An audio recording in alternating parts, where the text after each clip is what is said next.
Okay, it's now time to start talking about energetics in cell to answer this question of how cells harness energy to get work done.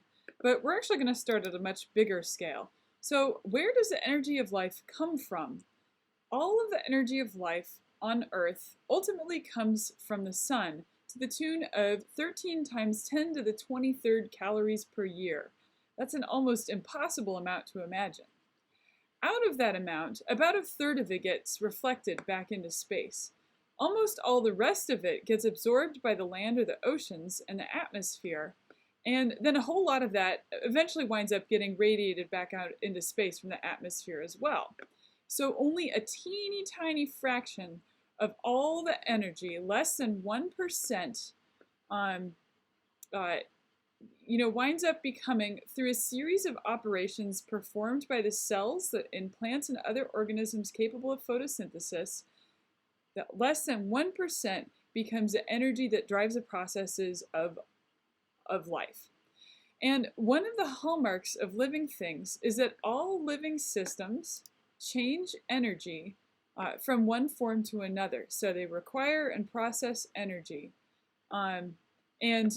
So they're transforming the radiant energy from the sun into chemical and mechanical energy that's used by everything that's alive. So that whole flow of energy is really the essence of life. And so another way we can think about cells is that cells are a system or a collection of systems that transform energy. And here's a cartoon that's showing one of the ways that this gets depicted for an animal cell. So energy arrives to an animal cell in the form of bond energy that's stored in one of three types of molecules, so these lipids, carbohydrates, and proteins. And then there's a series of processes that take place inside of the cell to go from these starter molecules to the final currency of energy that the cell can then use to perform work. But before we're ready to talk about that, we should first start out by talking about the general principles that govern all energy transformations. And from there, we will be better prepared to examine the characteristic ways in which cells regulate the energy transformations that take place in living systems. So for thinking about energy transformations, we need to think about some fundamental physics principles. So living things have to obey the laws of thermodynamics. And so our first law of thermodynamics, again, is that energy can be neither created nor destroyed. It can only change form.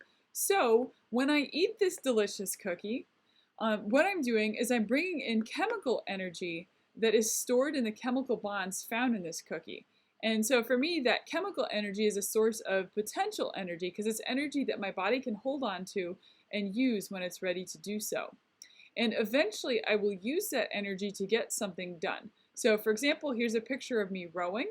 And while I'm rowing, I'm transforming that potential chemical energy from the chemical bonds in the food that I ate into kinetic energy in the movements of my muscles. And the transformation is not perfect, so there's also some energy that winds up getting converted to heat in the process, and it's basically lost in this system. So this also brings us now to the second law of thermodynamics, which is basically about the fact that no energy transformation is 100% efficient. So in other words, every time that an energy transformation takes place, there will be an increase in entropy, or a measure of the disorder of the system. And I tend to think the most intuitive way to think about entropy is to consider two rooms such as the ones that I'm showing you here. So the room on the left is very nice and tidy and organized, and the room on the right is the aftermath of a giant Lego party. And I should say a disclaimer, these aren't rooms that belong to me. These are pictures I found on the internet. So basically, on a broad scale, everything on the planet and in the universe is headed towards the giant Lego party and away from these neat organized rooms. Okay, so now with this thinking about potential energy, we can divide up what happens in any given situation according to whether there's an overall decrease in the potential energy in that situation or whether there is an overall increase. And we can give those two processes of either increasing or decreasing energy specific names.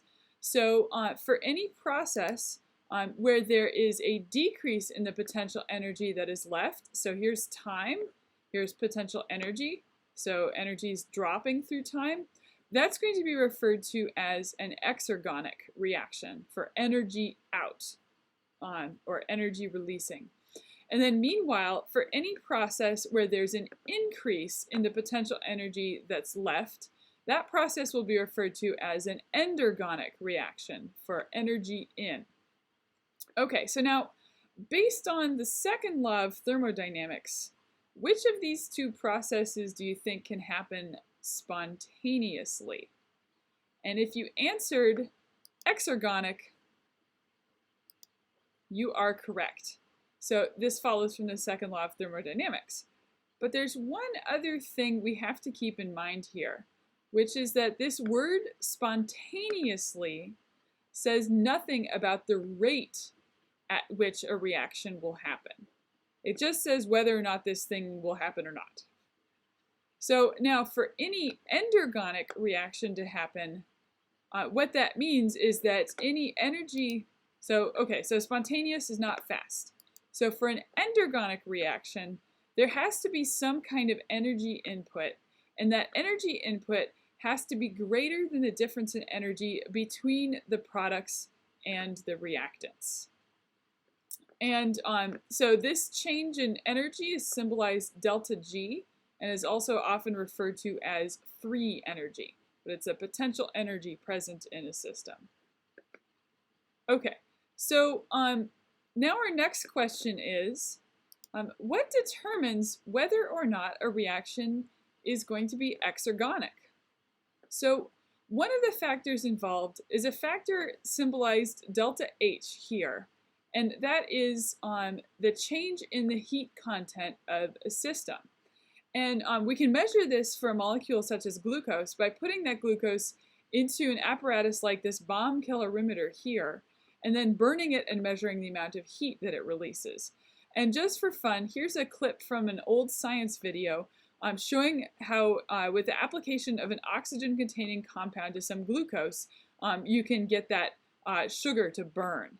So generally speaking, an exergonic chemical reaction is also an exothermic one. So it's a reaction that will give off heat and will therefore have a negative delta H. Okay, so negative delta H, a release of heat. However, there are some exceptions to this, and one of the most dramatic ones is with a substance I've shown here. So this is called dinitrogen pentoxide, and this dinitrogen pentoxide will decompose spontaneously and with an explosive force to produce this nitrogen dioxide and oxygen. And as it does so, it actually absorbs heat. So it has a positive delta H. So what this tells us is there must be another factor that also affects the change in potential energy and thus the direction of the process. And the other factor that's involved is a factor that is symbolized delta S. And this is the change in entropy that's involved in a reaction. So this entropy factor is a measurement of the disorder or the randomness of a system. So before we examine why this decomposition reaction is exergonic in spite of this positive delta H, let's take a second to think about water. So when water goes from solid ice to liquid water or to water vapor, each of those conversion processes is endothermic. So it takes a considerable amount of heat to make those changes happen. But under appropriate conditions, those transformations still proceed spontaneously. And so why does that happen? And the key thing, again, in that case is entropy. So coming now back to this dinitrogen pentoxide, what we're doing here is we're going from a single solid into a gas, and we're going from 1 molecule to 5 molecules here. So pow! And you know, a similar thing happens when going from solid ice to liquid water. A ton of bonds are getting broken, and all the hydrogen bonds between water molecules get broken when water goes from a liquid to a gas. So the disorder in the system, the entropy, has increased. Okay, so now we've got two factors that contribute to the change in energy, heat and entropy. And the guy who put these things together was an American physicist named Josiah Willard Gibbs. So here is the equation that he came up with. So delta G, free energy, or that free energy change, is equal to the change in heat minus the change in entropy multiplied by the absolute, or the temperature in absolute units, so absolute temperature here. So for an exergonic reaction with a negative delta G, delta H can be 0, or it could even be positive, but delta G will always be negative for an exergonic reaction. And the whole T delta S component means that the greater the increase in entropy, the more negative the delta G will be, and therefore the more exergonic a reaction will be. So let's briefly take a look at this for glucose. So here's a reaction for oxidation of a glucose molecule into carbon dioxide and water. So if you measure glucose using one of those bomb calorimeters, and that seems like a project that might actually be kind of fun, you'll find that this reaction will release 673 kilocalories per mole of glucose.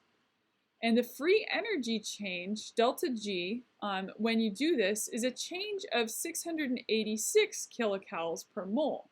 So what that means is that the increase in entropy has contributed 13 kilocalories per mole to this overall change in delta G.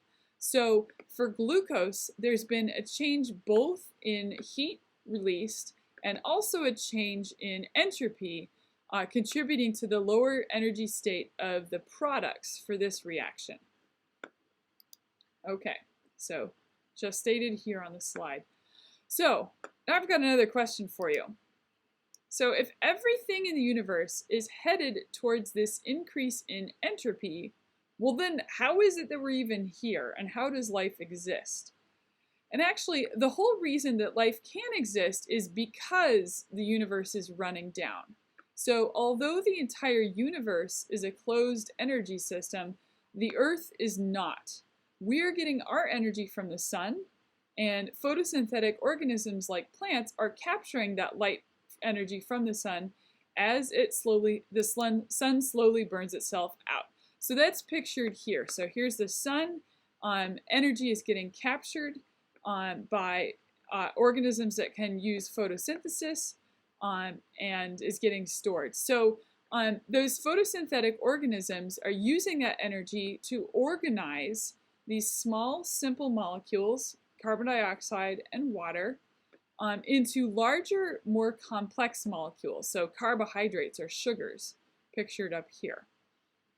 And through that process, that captured light energy from the sun is getting stored in the chemical bonds of sugars and other molecules. And then living cells can convert this stored energy into all kinds of other things, so into motion, into light, into electricity, and other more convenient forms of chemical energy. So glucose, or carbohydrates, are one source of energy for cells, but they aren't actually the main energy currency that's found inside of cells.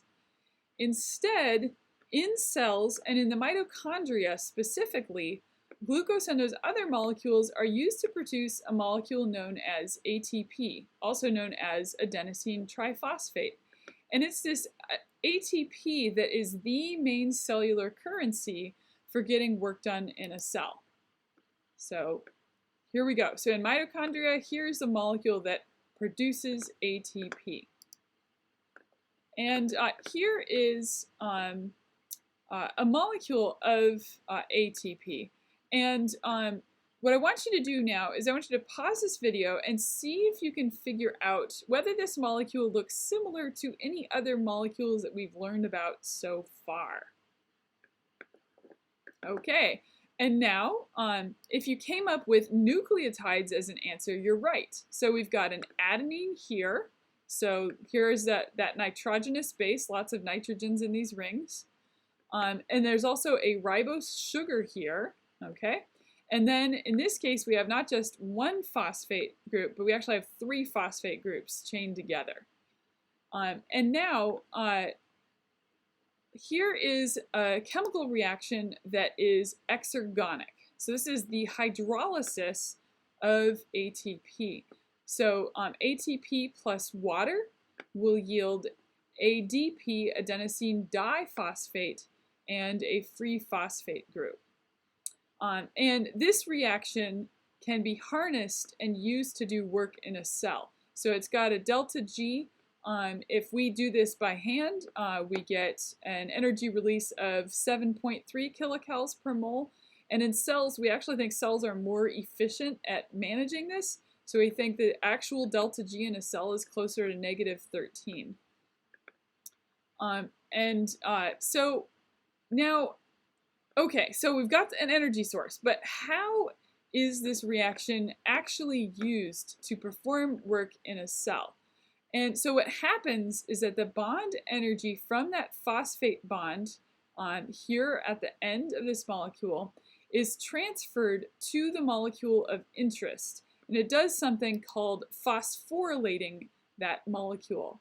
And then once a molecule has been phosphorylated, it's got that bond energy transferred, that will then facilitate a future reaction to result in a newly created end product. And so here's an example of this process looking at the amino acid glutamate, which can be converted to a different amino acid, glutamine.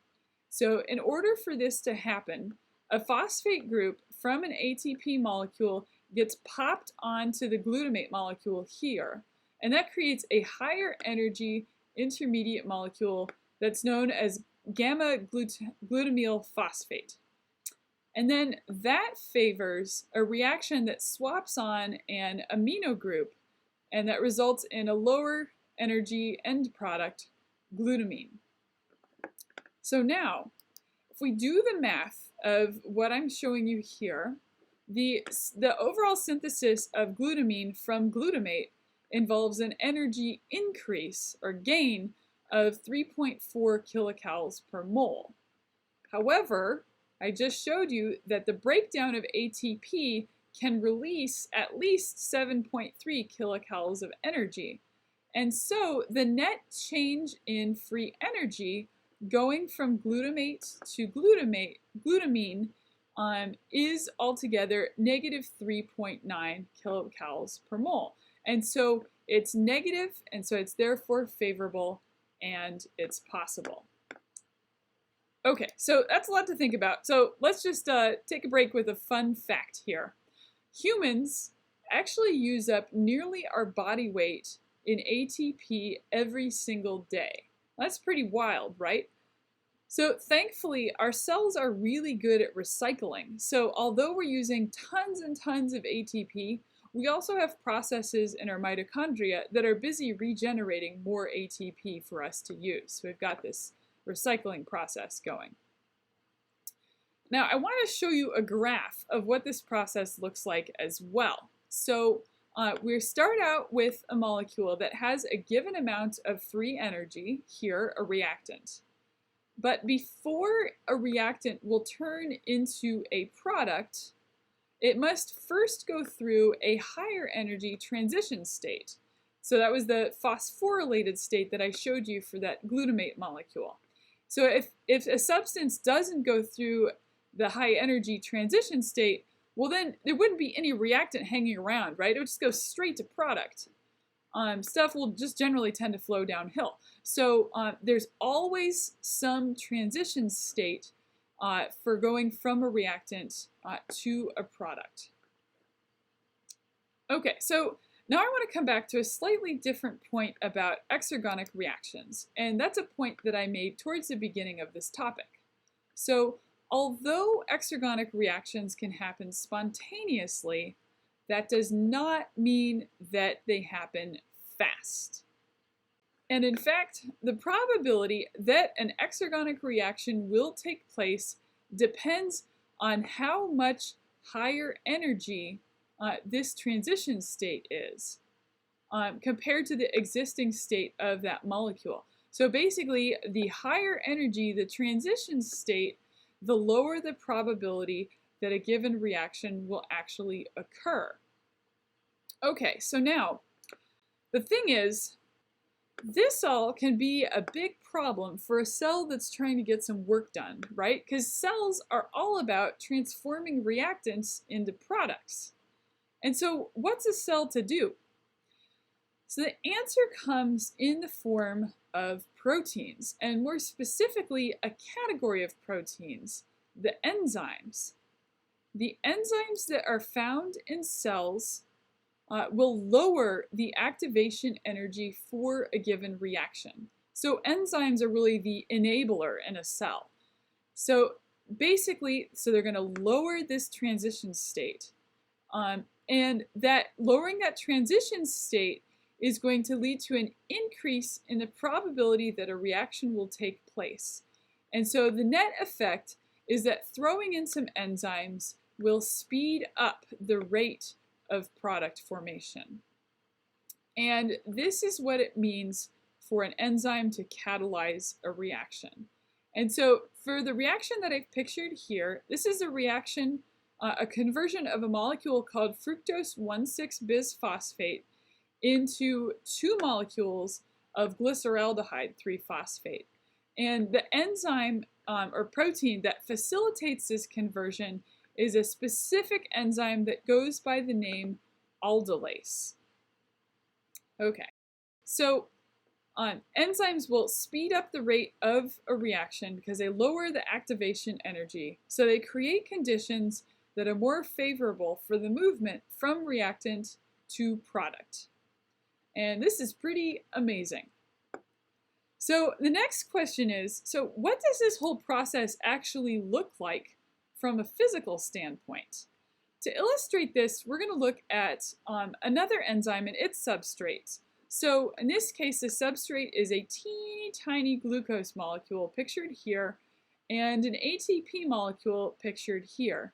And then this enzyme, this big blobby thing here, is an enzyme that's named hexokinase.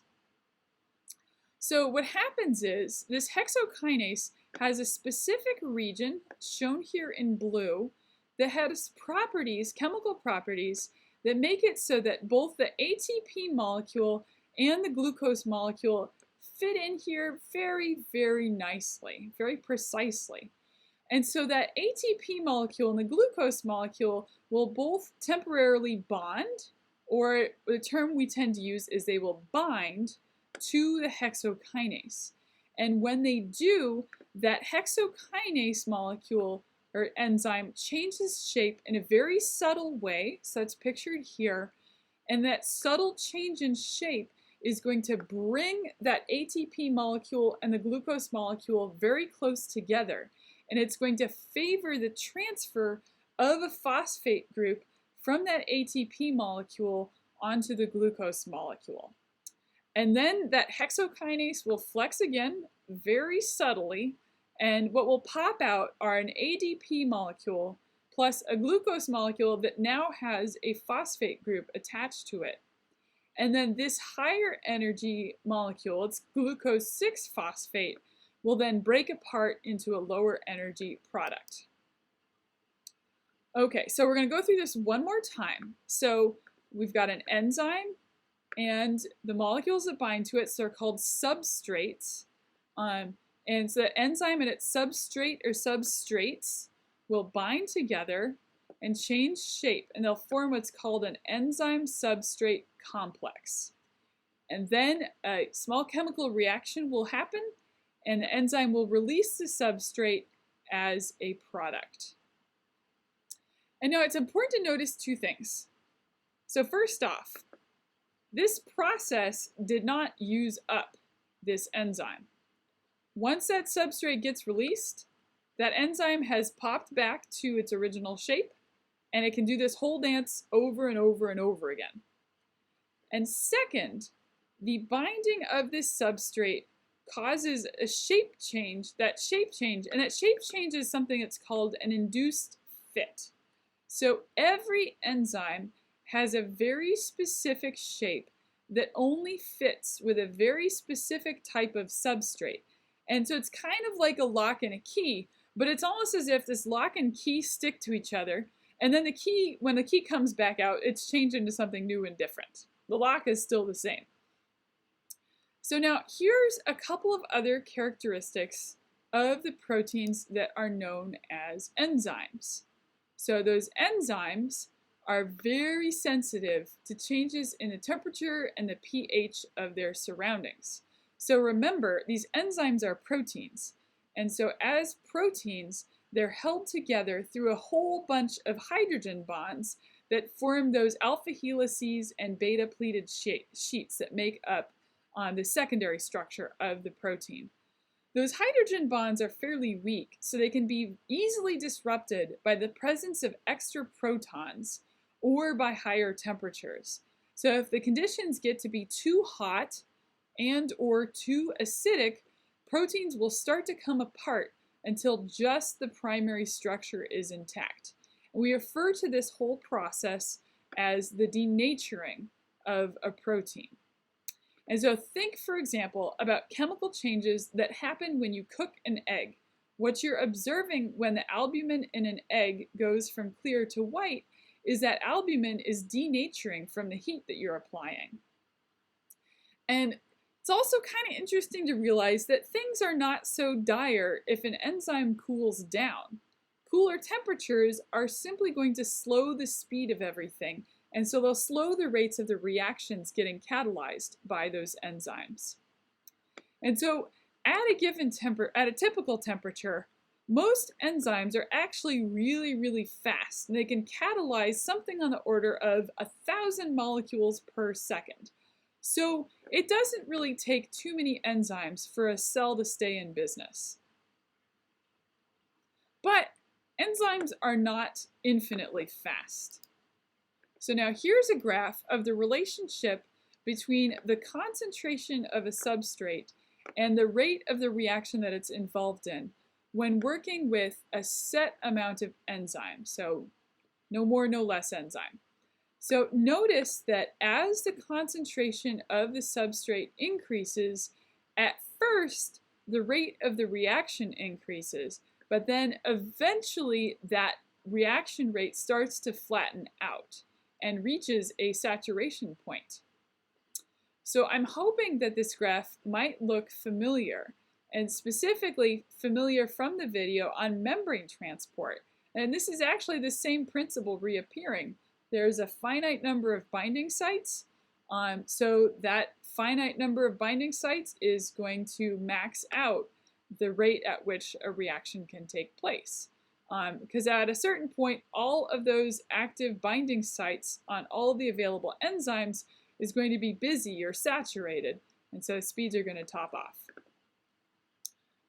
Okay, so I know this is a lot. There's one more related point to go, but at this point I'm going to say this has been a pretty intellectually intense video. So if you need to pause and take a mental break, this is probably a good spot to do so. So now we're going to move on and talk about how the way the enzymes work can be even fancier in that it's possible for an enzyme's function to be modified by the binding of other non-substrate molecules. And some of these non-substrate molecules are things that can facilitate a given reaction. So to give you an example, here is a hemoglobin protein. Hemoglobin isn't actually technically an enzyme, but we're going to ignore that for this very moment. So there's a little green molecule tucked into this hemoglobin protein. And that molecule is something that's known as a heme group. And the heme group contains an iron atom, and that iron atom is crucial for facilitating the reaction of this hemoglobin protein with oxygen.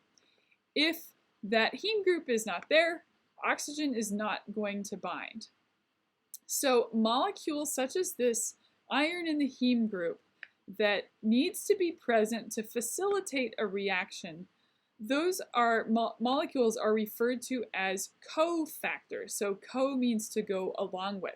So factors that have to be present along with the main factor of interest in order for a reaction to actually take place.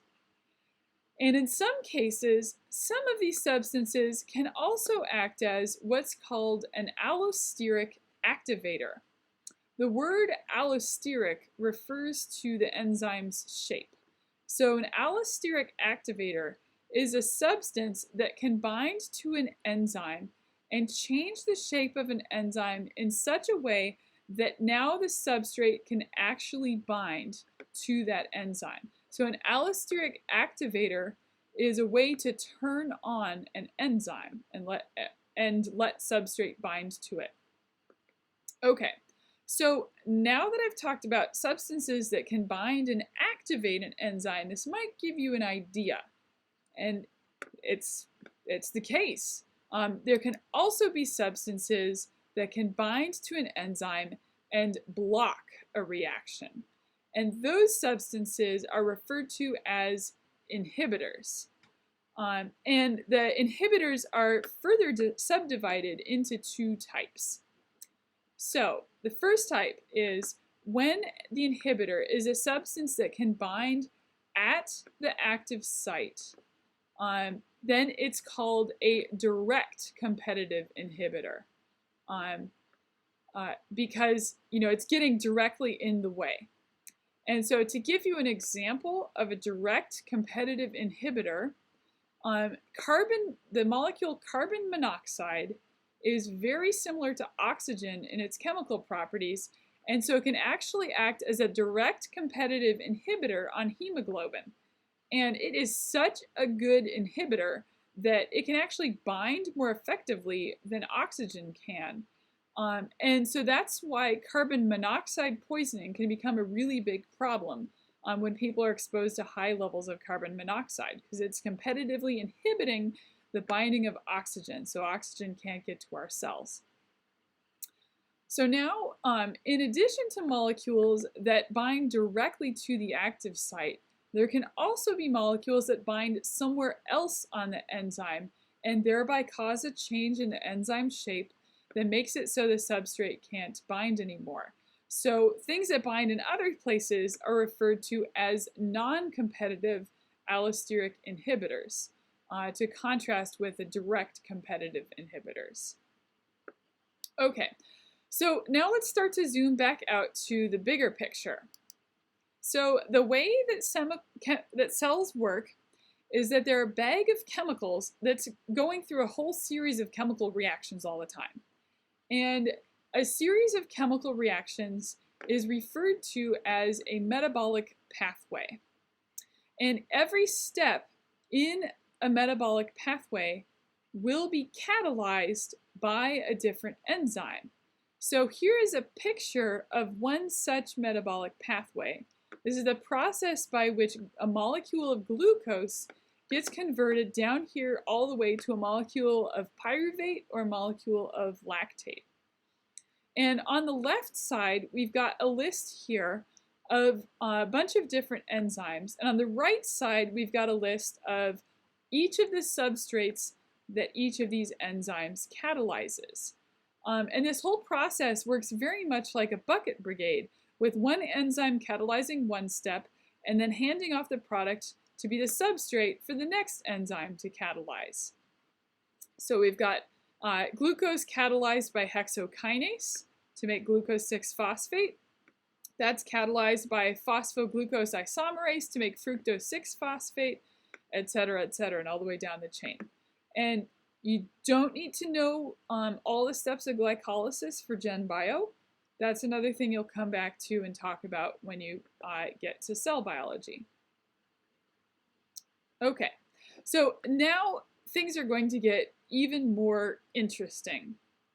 Sometimes in some of these metabolic pathways, a later chemical end product can actually come back and act as an inhibitor of an enzyme from an earlier stage of a pathway.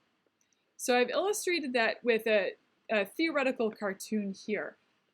So here's my initial substrate, this green triangle, and it's getting converted to intermediate 1, intermediate 2, etc. And then here is an end product, this yellow square. And if this end product builds up a lot in high concentration, eventually some of this in this pathway can come back and bind onto enzyme number 1 here, and that's going to prevent enzyme number 1 from catalyzing any more of this first substrate. So this whole process, so that it's an inhibitory process, and it's a feedback process because the product feeds back to inhibit an earlier stage in the process. This whole process is called feedback inhibition, and it's a very powerful method by which processes in cells can be self-regulated. And so it's going to prevent the buildup of product here, and it's going to help the cell potentially avoid wasting a substrate. And then often that substrate can go off and be used for some other process instead. Okay, so now where do these enzymes show up in a cell? Basically, they show up pretty much everywhere. So they can show up inside of cells, they can show up outside of cells, and they can show up embedded in cell membranes. Enzymes are the big thing that's present in cells, getting all of the cellular work done. And so now, at last, you start to have an idea of how cells can harness energy to get work done. And I know that this can seem like a lot to grapple with at first, but keep thinking about it. You know, because after all, at some times, it might not look like you're doing very much, but clearly at a cellular level, you are incredibly busy.